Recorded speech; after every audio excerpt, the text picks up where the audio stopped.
하나님은 모든 피조물 가운데 오직 인간에게만 하나님의 숨결을 불어넣어 하나님의 형상대로 지으셨습니다.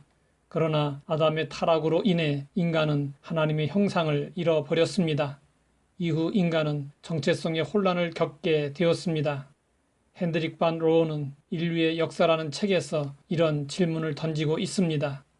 우리는 거대한 물음표 밑에서 살고 있다. 우리는 누구인가? 어디에서 왔는가? 어디로 가는가?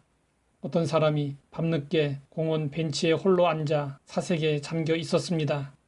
자정이 지나 그것을 순찰하던 경관이 수상히 여겨 물었습니다.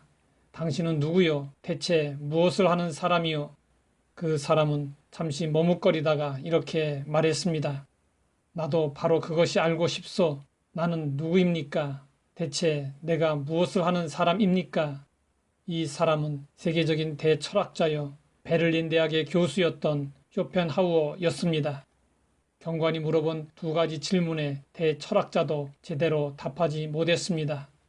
인간을 탐구하는 철학자가 아니더라도 진지하게 인생을 사는 사람이라면 생에 대한 몇 가지 중대한 질문을 하게 됩니다. 그 질문은 나는 누구인가? 나는 어디서 왔는가? 나는 왜 사는가? 나는 어디로 가는가?입니다. 이 질문은 인류의 역사가 시작된 이후 지금까지 끝없이 계속되고 있습니다.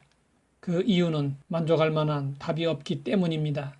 기억력을 잃어버린 사람이 자신에 대해서 아무리 물어봐야 소용이 없습니다.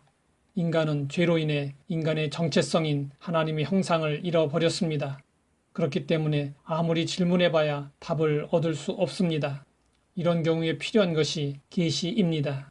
우리는 계시의 책 성경에서 생의 중대한 질문에 대한 분명한 답을 찾을 수 있습니다. 그리스도는 하나님의 형상이십니다. 그러므로 우리는 그리스도를 통해서 인간의 참 모습을 볼 수 있고 생에 대한 답을 얻을 수 있습니다. 예수님은 말씀하셨습니다. 내가 곧 길이요 진리요 생명이니 나로 말미암지 않고는 아버지께로 올 자가 없느니라. 예수님은 인생의 답을 가지고 계셨습니다. 그 답은 예수님 자신이셨습니다. 우리의 길 되시는 예수님은 자신이 어디에서 와서 어디로 가는지 분명히 아시고 말씀하셨습니다. 내가 아버지에게서 나와 세상에 왔고 다시 세상을 떠나 아버지께로 가노라. 이 말씀에서 우리는 어디서도 얻을 수 없었던 인생의 답을 얻을 수 있습니다. 우리도 아버지에게서 나와 세상에 거하다가 아버지께로 돌아가야 합니다. 사람들은 이 사실을 모릅니다. 성경은 말씀하고 있습니다. 다 흙으로 말미암았으므로 다 흙으로 돌아가나니 다 한 곳으로 가거니와 인생들의 혼은 위로 올라가고 짐승의 혼은 아래 곧 땅으로 내려가는 줄을 누가 알랴.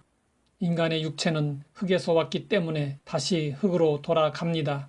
그러나 우리의 영혼은 하나님에게서 왔습니다. 그래서 육체의 장막집이 무너지면 하나님이 계신 위로 올라갑니다. 그곳에는 하나님께서 우리를 위해 지으신 집, 곧 손으로 짓지 않은 영원한 집이 예비되어 있습니다. 그래서 바울은 말했습니다.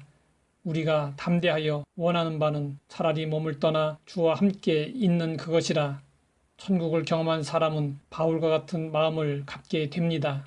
우리에게는 영원한 거처가 예비되어 있습니다. 그러므로 이 땅에 사는 동안 주님을 기쁘시게 하며 하나님의 나라를 위해 힘쓰며 살아야 합니다.